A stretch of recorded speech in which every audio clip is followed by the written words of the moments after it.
Saludos amigos y hermanos en Cristo. Continúo en la lectura del libro original titulado Seguridad y Paz en el Conflicto de los Siglos por Elena de White, capítulo 1, página 22. El Hijo de Dios fue enviado para exhortar a la ciudad rebelde. Era Cristo quien había sacado a Israel como una vid de Egipto. Salmos 88. Con su propio brazo había arrojado a los gentiles de delante de ella, la había plantado en un recuerdo, lugar fértil, la había cercado cuidadosamente y había enviado a sus siervos para que la cultivasen. ¿Qué más se había de hacer a mi viña?, exclamó, que yo no haya hecho en ella. A pesar de estos cuidados, y por más que, habiendo esperado que llevase uvas valiosas, las había dado silvestres. Isaías 5, 1 al 4. El Señor compasivo, movido por un anhelo de obtener fruto, vino en persona a su viña para librarla, si fuera posible, de la destrucción. La libró con esmero, la podó y la cuidó. Fue incansable en sus esfuerzos para salvar aquella viña que él mismo había plantado. Durante 3 años, el Señor de la luz y de la gloria estuvo yendo y viniendo entre su pueblo. Anduvo haciendo bienes y sanando a todos los oprimidos del diablo, curando a los de corazón quebrantado, poniendo en libertad a los cautivos, dando vista a los ciegos, haciendo andar a los cojos y oír a los sordos, limpiando a los leprosos, resucitando muertos y predicando el evangelio a los pobres. Hechos 10:38, Lucas 4:18, Mateo 11:5. A todas las clases sociales por igual dirigía el llamamiento de gracia. Venid a mí, todos los que estáis trabajados y cargados, que yo os haré descansar. Mateo 11:28. A pesar de recibir por recompensa el mal por el bien y el odio a cambio de su amor, Salmo 109:5, prosiguió con firmeza su misión de paz y misericordia. Jamás fue rechazado ninguno de los que se acercaron a él en busca de su gracia.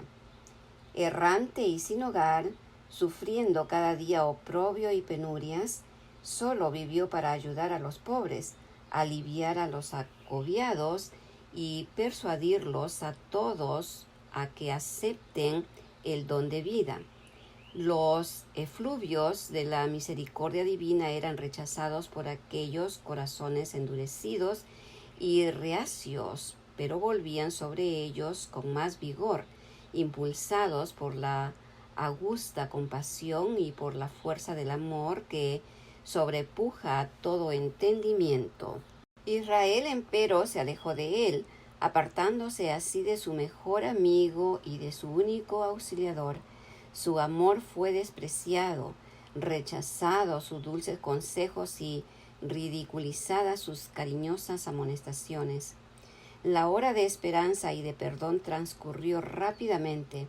La copa de la ira de Dios, por tanto tiempo contenida, estaba casi llena.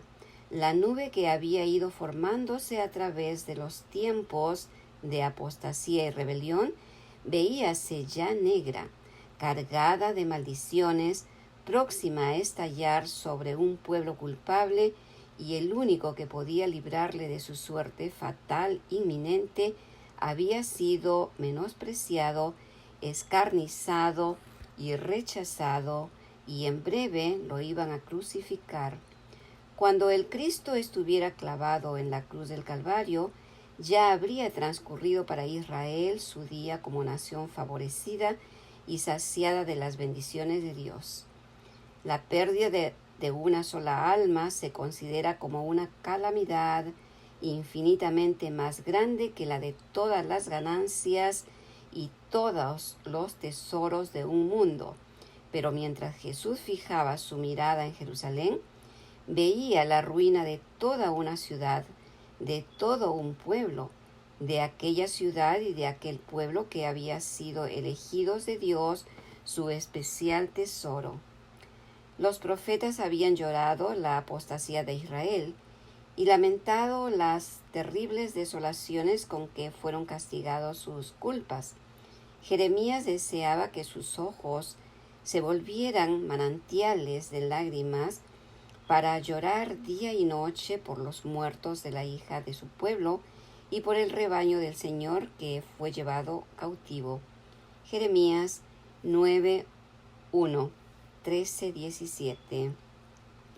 ¿Cuál no sería entonces la angustia de cuya mirada profética abarcaba no unos pocos años, sino muchos siglos? Veía el ángel exterminador blandir su espada sobre la ciudad que por tanto tiempo fuera morada de Jehová. Desde la cumbre del Monte de los Olivos, en el lugar mismo que más tarde iba a ser ocupado por Tito y sus soldados, miró a través del valle los atrios y pórticos sagrados, y con los ojos nublados por las lágrimas, vio en horroroso anticipo los muros de la ciudad circundados por tropas extranjeras, oyó el estrépito de las legiones que marchaban en son de guerra y los tristes lamentos de las madres y de los niños que lloraban por pan en la ciudad sitiada. Vio el templo santo y hermoso, los palacios y las torres devoradas por las llamas, dejando en su lugar tan solo un montón de humeantes ruinas. Cruzando los siglos con la mirada, vio al pueblo del pacto disperso en toda la tierra, como náufragos en una playa desierta. En la retribución temporal que estaba por caer sobre sus hijos, vio como el primer trago de la copa de la ira que en el juicio final aquel mismo pueblo deberá apurar hasta las heces. La compasión divina y el sublime amor de Cristo hallaron su expresión en estas lúgubres palabras. Jerusalén, Jerusalén, que matas a los profetas y apedreas a los que son enviados a ti. ¿Cuántas veces quise juntar tus hijos como la gallina junta sus pollos debajo de las alas y no quisiste? Mateo 23:37. Oh, si tú, nación favorecida entre todas, hubieras conocido el tiempo de tu visitación y lo que atañe a tu paz. Yo detuve al ángel de justicia y te llamé al arrepentimiento, pero en vano. No rechazaste tan solo a los siervos, ni despreciaste tan solo a los enviados y profetas, sino al Santo de Israel, tu Redentor. Si eres destruida, tú sola tienes la culpa. No queréis venir a mí para que tengáis vida. Juan 5:40. Cristo vio en Jerusalén un símbolo del mundo endurecido en la incredulidad y rebelión que corría presuroso a recibir el pago de la justicia de Dios.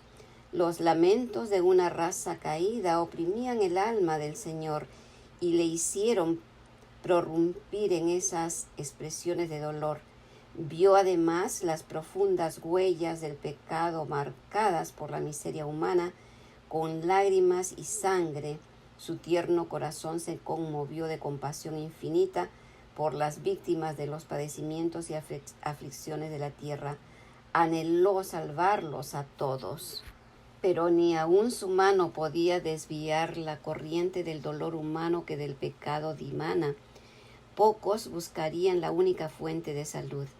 Él estaba dispuesto a derramar su misma alma hasta la muerte y poner así la salvación al alcance de todos, pero muy pocos iban a acudir a él para tener vida eterna. Mirad al Rey del cielo derramando copioso llanto. Ved al Hijo de Dios infinito turbado en espíritu y doblegado bajo el peso del dolor. Los cielos se llenaron de asombro al contemplar semejante escena que pone tan de manifiesto la culpabilidad enorme del pecado y que nos enseña lo que cuenta aún el poder infinito, salvar al pecador de las consecuencias que le acarrea la transgresión de la ley de Dios. Dirigiendo Jesús sus miradas hasta la última generación, vio al mundo envuelto en un engaño semejante al que causó destrucción de Jerusalén. El gran pecado de los judíos consistió en que rechazaron a Cristo.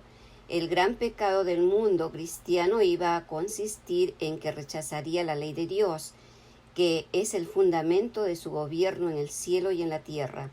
Los preceptos del Señor iban a ser menospreciados y anulados.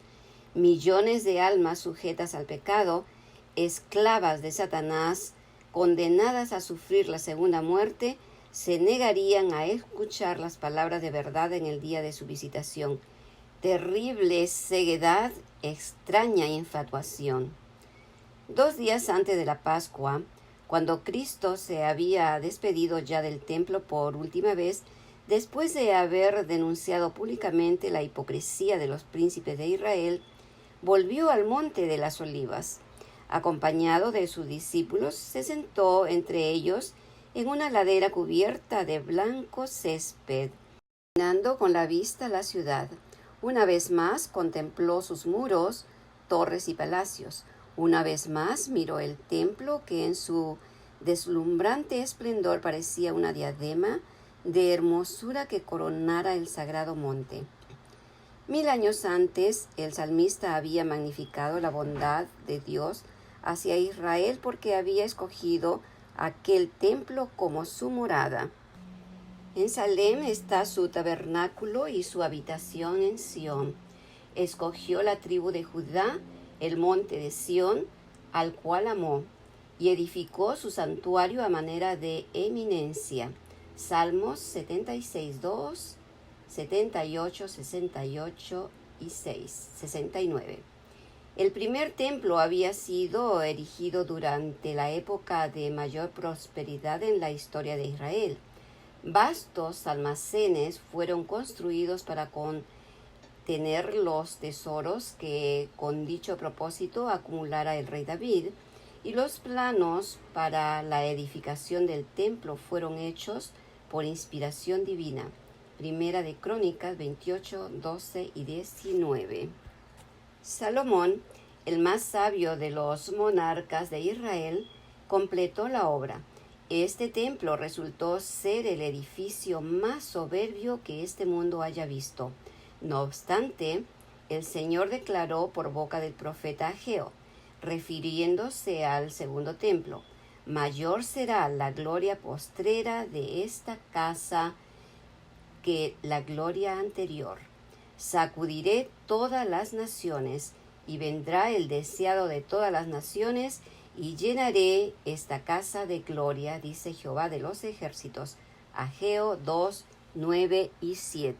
Después de su destrucción por Nabucodonosor, el templo fue reconstruido unos 5 siglos antes del nacimiento de Cristo por un pueblo que tras largos cautiverio había vuelto a su país asolado y casi desierto.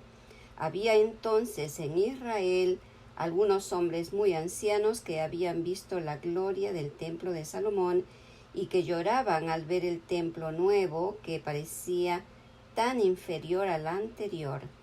El sentimiento que dominaba entre el pueblo nos es fielmente descrito por el profeta cuando dice: ¿quién ha quedado entre vosotros que haya visto esta casa en su primera gloria? ¿Y cuál ahora la veis? ¿No es ella como nada delante de vuestros ojos? Ageo 2, 3. Esdras 3, 12. Entonces fue dada la promesa de que la gloria del segundo templo sería mayor que la del primero. Pero el segundo templo no igualó al primero en magnificencia, ni fue santificado por las señales visibles de la presencia divina, con que los fuera el templo de Salomón, ni hubo tampoco manifestaciones de poder sobrenatural que dieran realce a su dedicación. Ninguna nube de gloria cubrió al santuario que acababa de ser erigido. No hubo fuego que descendiera del cielo para consumir el sacrificio sobre el altar. La manifestación divina no se encontraba ya entre los querubines en el lugar santísimo. Ya no estaba allí el arca del testimonio, ni el propiciatorio, ni las tablas de la ley. Ninguna voz del cielo se dejaba oír para revelar la voluntad del Señor al sacerdote que preguntaba por ella. Durante varios siglos los judíos se habían esforzado para probar cómo y dónde se había cumplido la promesa que Dios había dado por Ageo. Pero el orgullo y la incredulidad habían cegado su mente de tal modo que no comprendían el verdadero significado de las palabras del profeta. Al segundo templo no le fue conferido el honor de ser cubierto con la nube de la gloria de Jehová, pero sí fue honrado con la presencia de uno en quien habitaba corporalmente la plenitud de la divinidad, de uno que era Dios mismo manifestado en carne. Cuando el Nazareno enseñó y realizó curaciones en los atrios sagrados, se cumplió la profecía gloriosa. Él era el deseado de todas las naciones que entraba en su templo. Por la presencia de Cristo, y solo por ella, la gloria del segundo templo superó la del primero, pero Israel tuvo en poco al anunciado don del cielo, y con el humilde maestro que salió aquel día por la puerta de oro, la gloria había abandonado el templo para siempre. Así se cumplieron las palabras del Señor, que dijo: He aquí vuestra casa os es dejada desierta. Mateo 23:38. Los discípulos se habían llenado de asombro y hasta de temor al oír las predicciones de Cristo respecto a la destrucción del templo, y deseaban entender de un modo más completo el significado de sus palabras. Durante más de 40 años se habían prodigado riqueza, trabajo y arte arquitectónico para enaltecer los esplendores y la grandeza de aquel templo. Herodes el Grande y hasta el mismo emperador del mundo contribuyeron con los tesoros de los judíos y con las riquezas romanas a engrandecer la magnificencia del hermoso edificio. Con este objeto habíanse importado de Roma enormes bloques de preciado mármol de tamaño casi fabuloso, a los cuales los discípulos llamaron la atención del maestro, diciéndole: Mira qué piedras y qué edificios. Mateo 13:1.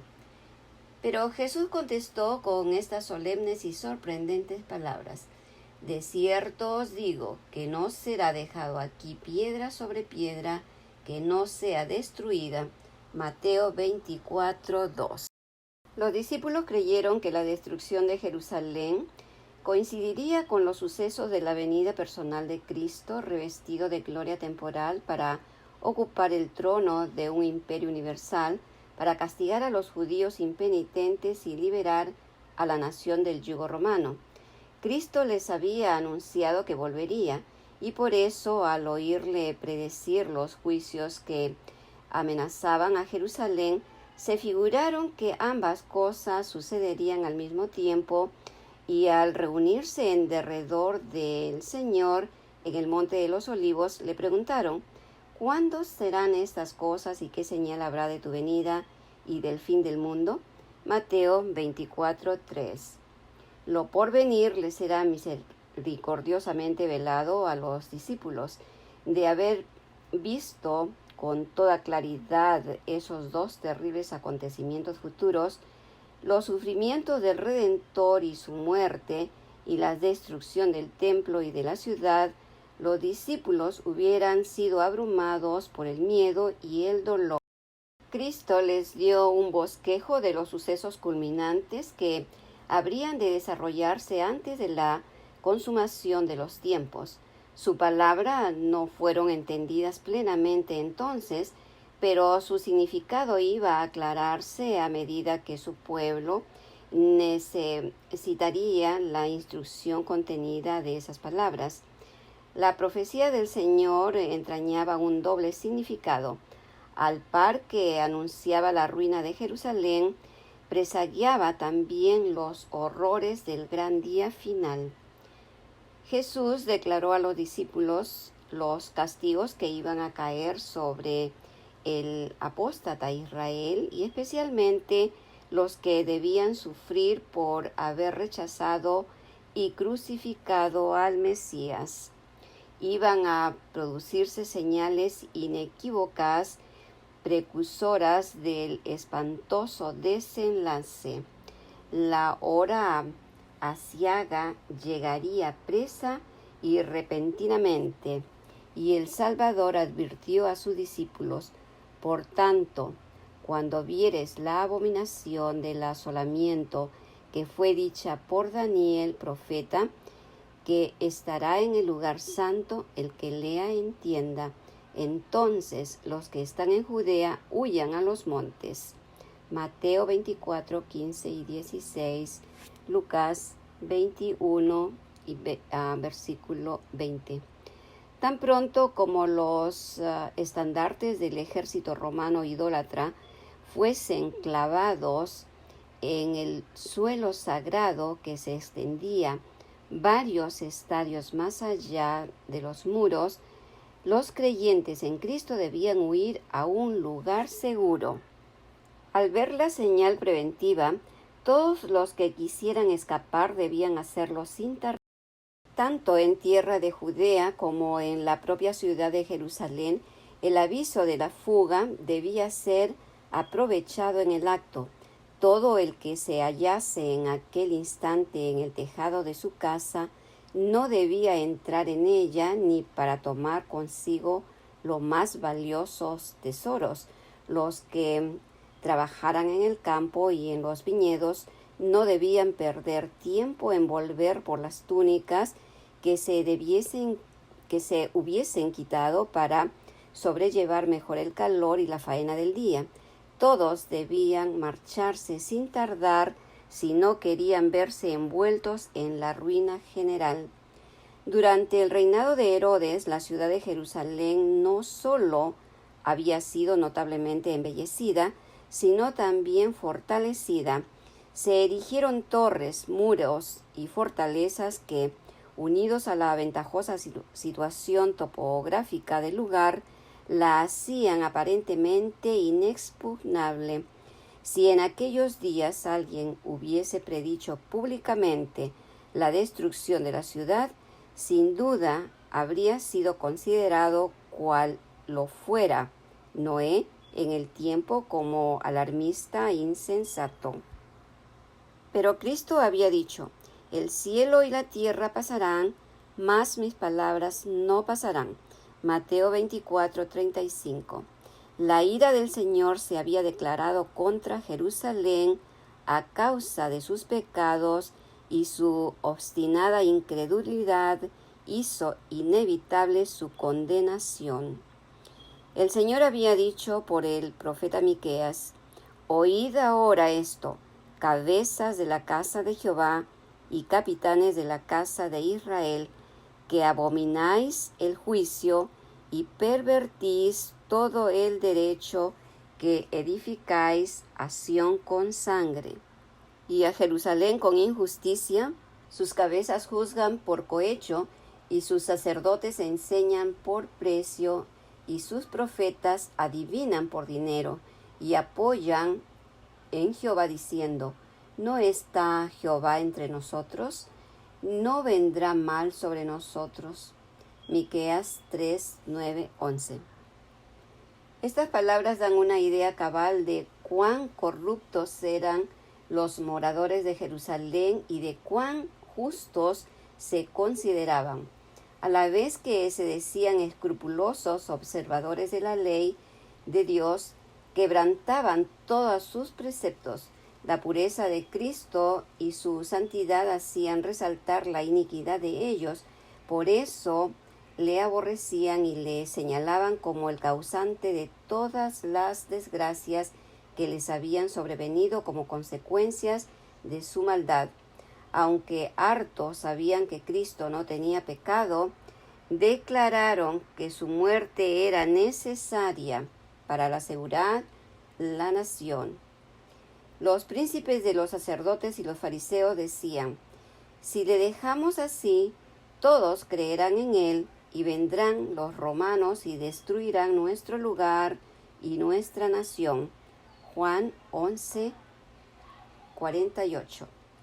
Si se sacrificaba a Cristo, pensaban ellos, podrían ser otra vez un pueblo fuerte y unido.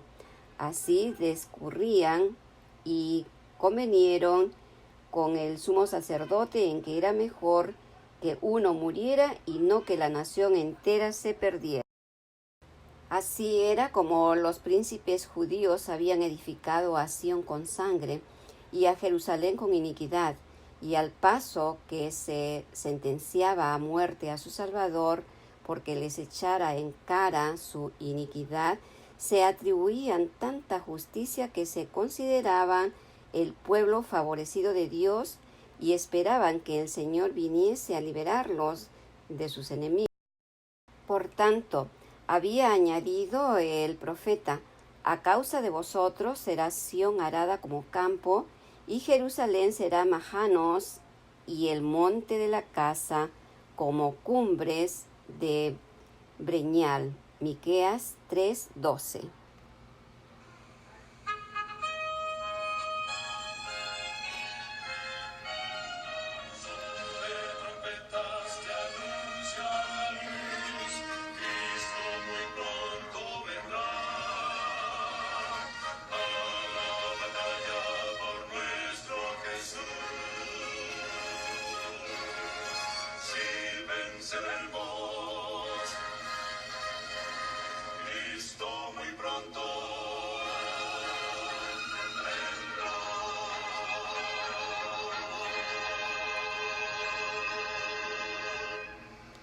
Jesús está a las puertas.